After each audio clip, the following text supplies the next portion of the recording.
సురేష్, ముంబై నుంచి వచ్చాను. ఓ, మీరు రమ్య వాళ్ళ? Would be. ఓ, లోపలికి రండి రండి రండి, లోపలికి రండి రండి రండి, ఇక్కడ కూర్చోండి. ఓకే, నేను వెళ్ళి చెప్పొస్తాను. సరే.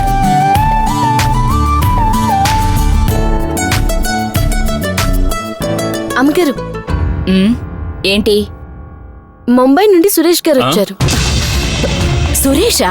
తనతో రమ్య కూడా వచ్చిందా? లేదు, ఆయన ఒక్కరే వచ్చారు. ఎక్కడున్నాడు? కింద హాల్లో. రా వెళదాం.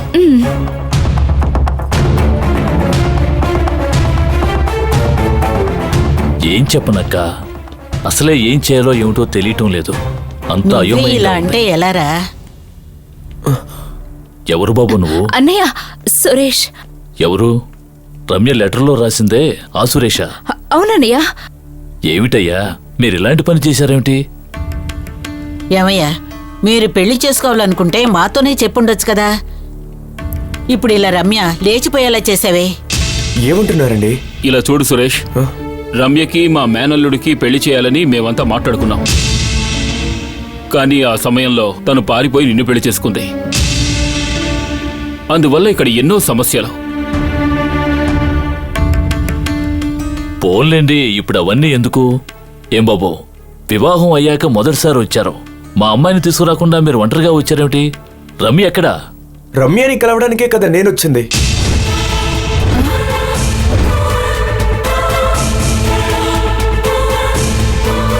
నేను తనతో మాట్లాడి చాలా రోజులవుతుంది. ఫేస్బుక్, వాట్సాప్ ఎందులోనూ తనని కాంటాక్ట్ చేయడానికి వీలు కాకుండా పోయింది. అందుకే తనని డైరెక్ట్ గా కలిసి మాట్లాడి వెళ్దామని వచ్చాను.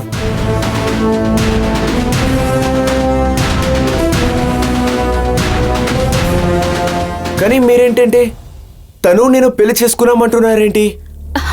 అయితే రమ్య నీతో లేదా? ఏంటండి మీరు ఇలా అడుగుతున్నారు? రమ్యని మీరే కదండి ఈ ఊరికి తీసుకొచ్చారు. తను మాతో పాటే ఉంది. సడన్ గా ఒకరోజు నిన్ను పెళ్లి చేసుకోబోతున్నానని ఒక లెటర్ రాసి పెట్టి వెళ్ళిపోయింది. తను నన్ను చూడడానికి ఏమీ రాలేదు. సెండ్ ఆఫ్ ఇవ్వడానికి వచ్చినప్పుడే చూశాను, అంతే. తను నీతో ఉందనే కదా అందరూ అనుకుంటున్నావు. ఏంటి బాబు ఇలా అంటున్నావు? నేను అబద్ధం ఎందుకు చెప్తాను? రమ్యకి ఏమైందో తెలుసుకోకుండా అందరూ ఇలా కేర్లెస్ గా ఉన్నారేంటి? ముంబైలో నాతో సంతోషంగా ఉన్నదాన్ని ఇక్కడికి తీసుకొచ్చి వెళ్ళిపోయింది అని అంటున్నారు.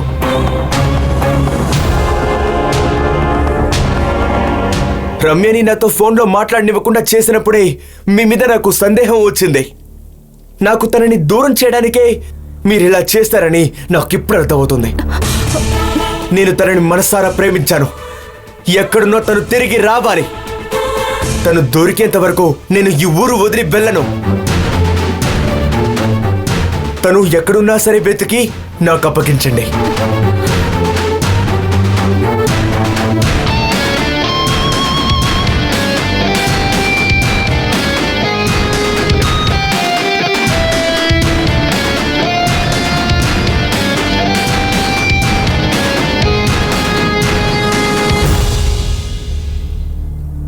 అన్నయ్య, నా కూతురు లేచిపోలేదన్నయ్య, కనిపించకుండా పోయింది.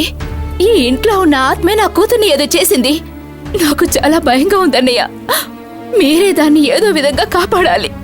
దాన్ని కాపాడండి అన్నయ్య.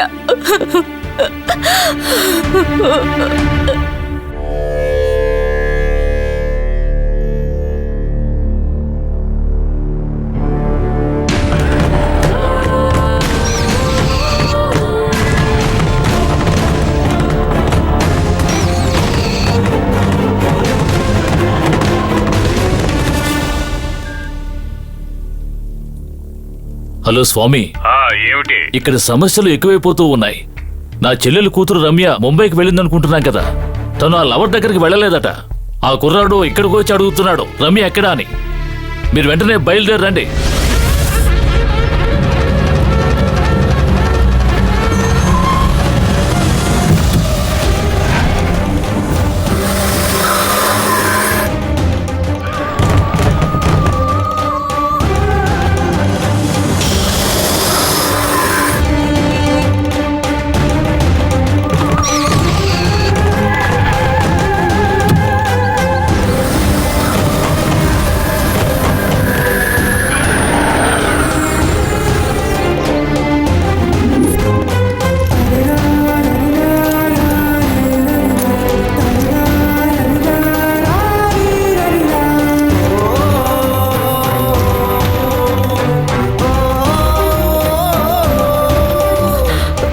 స్వామి నా కూతురు కనిపించకుండా పోయింది.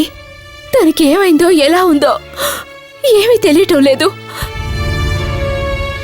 తను ఎక్కడుందో ఏంటో మీరే కనిపెట్టి చెప్పాలి.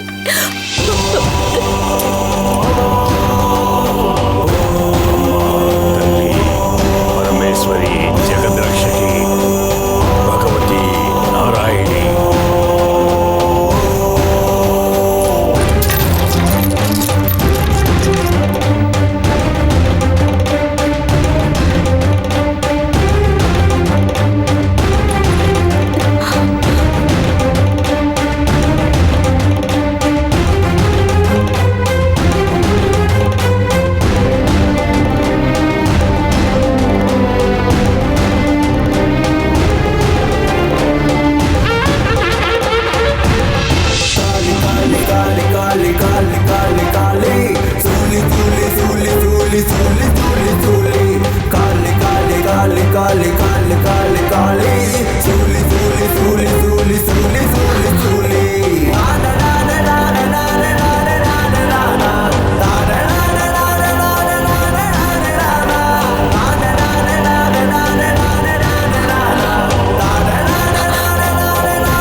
స్వామి, నా కూతురు ఏమైంది? ఇప్పుడు తను ఎక్కడుంది? నీ కూతురు ఇల్లు చేరే సమయం ఇంకా రాలేదు. ఇప్పుడు మీరు మీ కూతుర్ని ఎంత వెతికినా దొరకదు.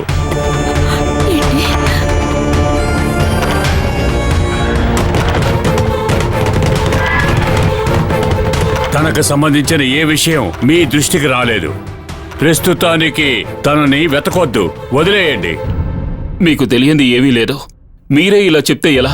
స్వామి, మిమ్మల్నే నమ్ముకున్నాం. ఏదో ఒకటి చెయ్యండి.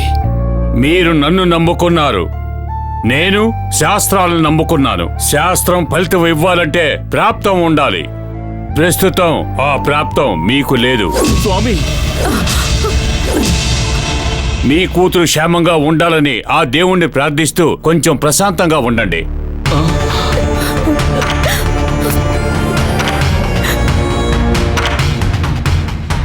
రాజశేఖర్, ఏమిటి స్వామి? కొంచెం మాట్లాడాలి, రండి.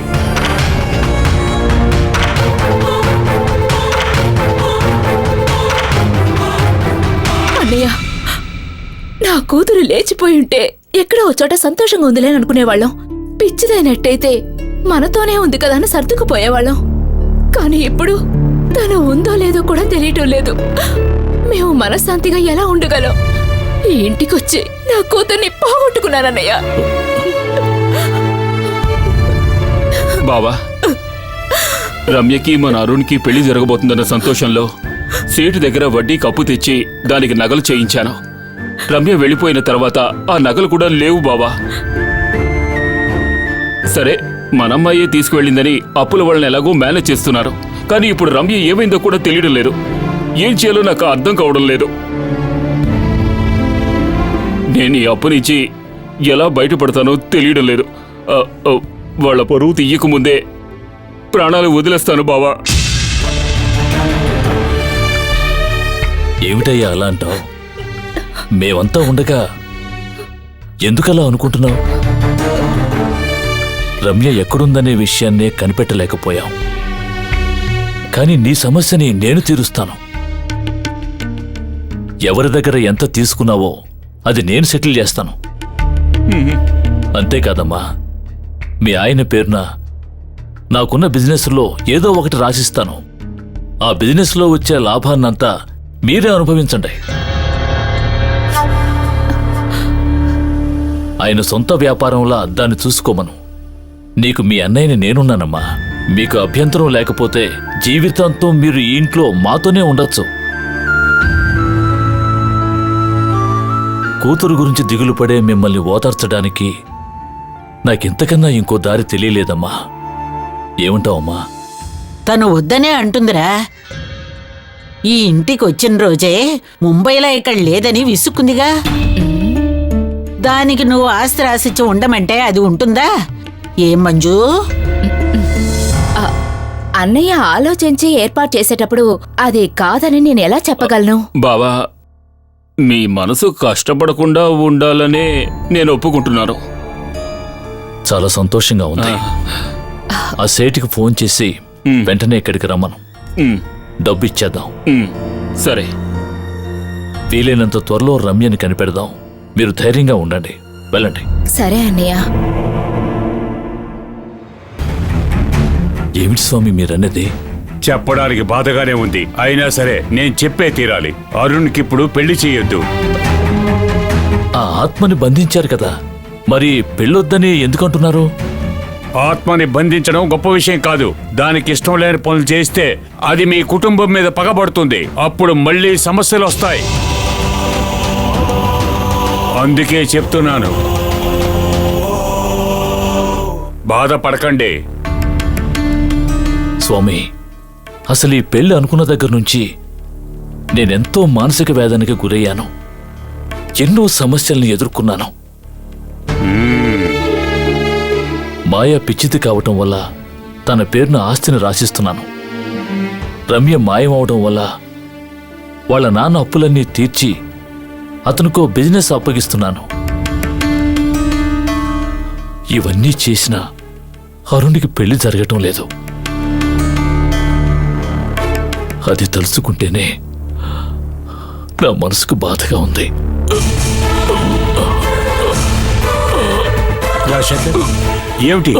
ఏమైంది? రాజశేఖర్, రాజశేఖర్, ఏమైంది? రాజశేఖర్, ఏమైంది? అయ్యగారు, రాజశేఖర్, ఏమైంది? రాజశేఖర్, అయ్యగారు, రాజశేఖర్, ఏమైంది అయ్యగారు? ఏమైంది? మాత్రలు ఉండండి తెస్తాను.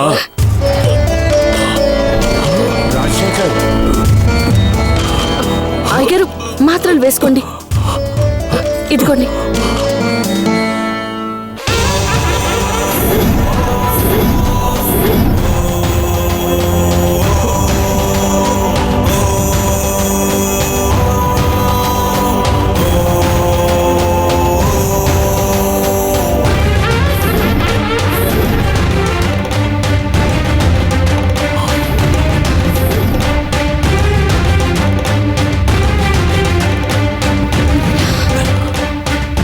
స్వామి, బాధ కలిగించే విషయాలు చెప్తే అయ్యగారు తట్టుకోలేరు.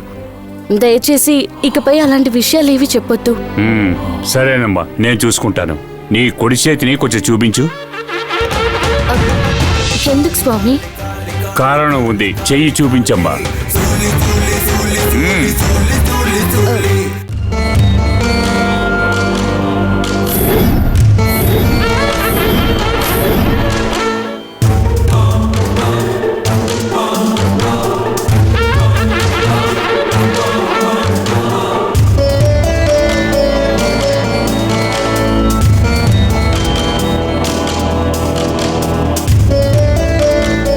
ఏంటి స్వామి? నువ్వు వెళ్ళు.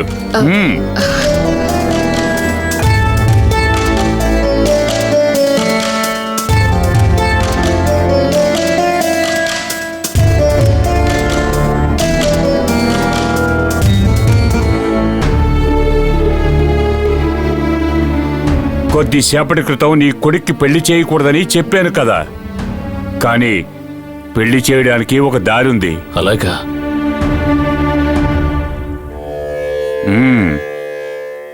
ఆ దారేమిటో చెప్పండి. ఇప్పుడు వెళ్ళిందే మీ పనిపిల్ల. స్వామి, పనిపిల్ల అని అనకండి. గంగ మా కుటుంబంలో మనిషి లాంటిది. ఆ పిల్లని నీ కొడుక్కిచ్చి పెళ్లి చేయి.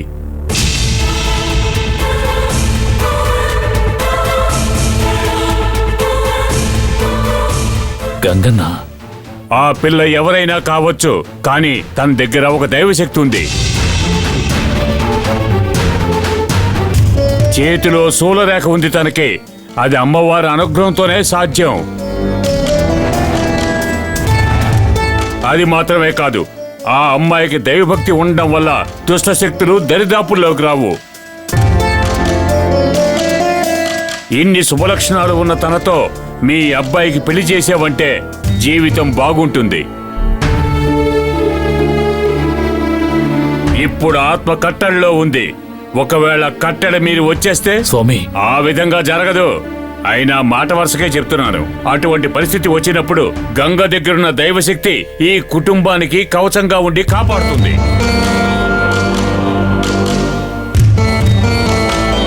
గంగ ఈ కుటుంబంలో మనిషిలాంటిదని చెప్పారు కదా, కుటుంబంలోని మనిషిగా చేసుకోండి. ఆ తర్వాత ఏ సమస్య ఉండదు.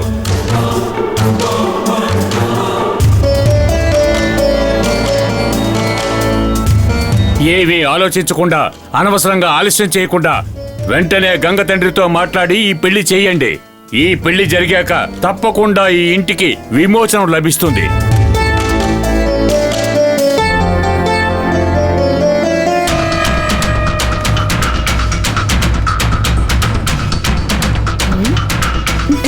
ఏమిటండి అమ్మగారు ఆనందంగా కాఫీ తాగుతున్నట్టున్నారు? ఏంటే కొత్తగా అమ్మగారు అని పిలుస్తున్నావు? ఎగతాళి చేస్తున్నావా? మరి అన్నయ్య బిజినెస్లో ఒకటి దక్కించుకోబోతున్నారు అంటే తమరు యజమానురాలే కదా. అన్నయ్య నాకు బిజినెస్ అప్పగిస్తాననగానే నీ కడుపు మండిపోయి ఉంటుందే. అయ్యో, నాకెందుకే కడుపు మంట? నా కూతురికి ఈ ఆస్తిలో 3 అంతులు వస్తున్నప్పుడు నేనెందుకే నిన్ను చూసి ఈర్షపడతాను? హ, నా లెవెల్ అక్కడుంది, నీ లెవెల్ ఇక్కడుంది. నాకు నీతో పోటీ ఏంటి చెప్పు? ఏంటే నీ కూతుర్ని అరుణకిచ్చి పెళ్లి చేద్దామన్న ఆలోచనలో మాట్లాడుతున్నావా? అవును, నీ కూతురు రమ్య లేచిపోయింది, ధర్మరాజు కూతురు పిచ్చిదైపోయింది. ఇప్పుడున్నది నా కూతురు మాత్రమే. ఇప్పుడు అన్నయ్య నా కూతురుతోనేగా అరుణ్కి పెళ్లి చేస్తాడు. ఓయ్ మంజులా, కుళ్ళు. ఈ ఇంట్లో పెళ్లి విషయంలో తాళి కడితేనే గ్యారంటీ. అంతవరకు ఏ డ్రామా అయినా జరగచ్చు.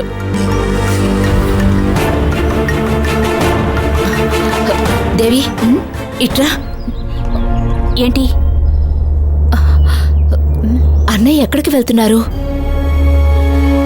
అయ్యో, అన్నయ్య ఎందుకు అవుట్ హౌస్ కి వెళ్తున్నాడో ఏమోనే.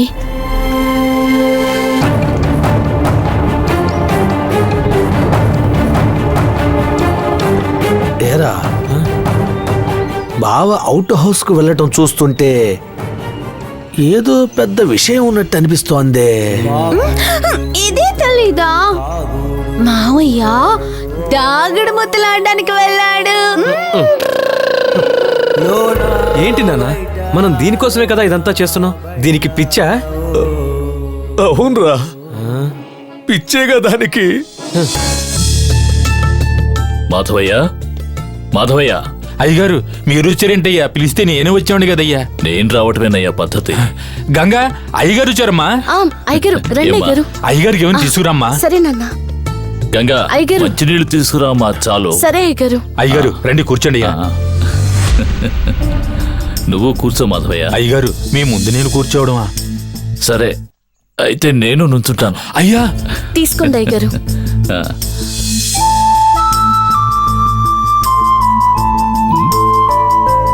ఏంటమ్మా ఇది? ఏం నీళ్ళివి ఎంత బాగున్నాయి?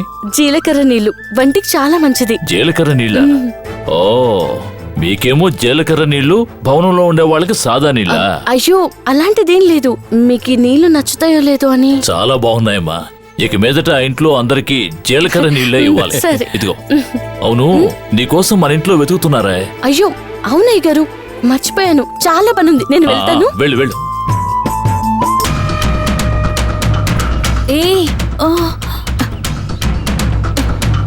తనెందుకు బయటకొస్తోంది? తనకు తెలియకుండా లోపల ఏ రహస్యం జరుగుతోంది?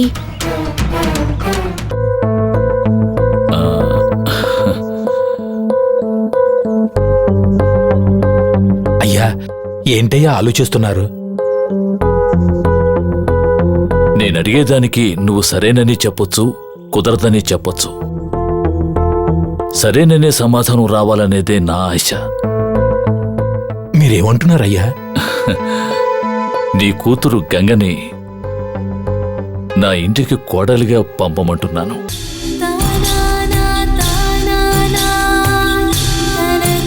నా కొడుక్కి నీ కూతుర్నిచ్చి పెళ్లి చేస్తే నా కుటుంబం చల్లగా ఉంటుందని వీరభద్రం గారు చెప్పారు. అయ్యా గంగ దగ్గర దైవశక్తి ఉందట. తను కోడలిగా వస్తే ఏ దుష్టశక్తి మమ్మల్ని ఏమీ చేయలేదని ఆయనే నిన్ను అడగమన్నారు. నిన్ను బతిమాలుకుంటున్నాను. నీ కూతుర్ని నా కొడుక్కివ్వు. ఎవనయ్యా మీరు నన్ను ఇలా బతిమాలితే నేను ఇచ్చేస్తానా? ముందు మీరు ఇలా రావడం పద్ధతేనా? ఏంటయ్యా చూస్తున్నారు? గంగా చిన్నతనం నుండి పెరిగిందంతా మీ దగ్గరేనయ్యా. తన మీద మీకు అధికారం ఉందయ్యా. మీకు తన మీద సర్వాధికారులు ఉన్నప్పుడు నన్ను అడగడం ఏంటయ్యా?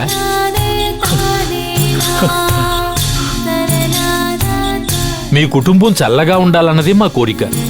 నా కూతురు మీ ఇంటికి కోడలు కావడం వల్ల మీ కుటుంబం బాగుంటుందంటే నేను మనస్ఫూర్తిగా ఒప్పుకుంటానయ్యా. నువ్వు పేరులోనే మాధవుడివి కాదు, గుణంలో కూడా ఆ మాధవుడివేనని నిరూపించుకున్నావు. చాలా సంతోషంగా ఉంది. అయ్యా, నా మనసే నా కూతురిది కూడా. తనకు మీ కుటుంబం అంటే ప్రాణం అయ్యా. అందులోనూ మీరు అడిగారంటే తను తప్పకుండా ఒప్పుకుంటుంది. అయినా ఓ ఆడపిల్ల తండ్రిగా తన్నో మాట అడుగుతానయ్యా. కరెక్ట్గా చెప్పావు. ఇందులో మన అభిప్రాయాల కన్నా గంగా అభిప్రాయమే చాలా ముఖ్యం. నువ్వు వెంటనే అడిగి చెప్పు. అలాగేనయ్యా. నేను వస్తాను.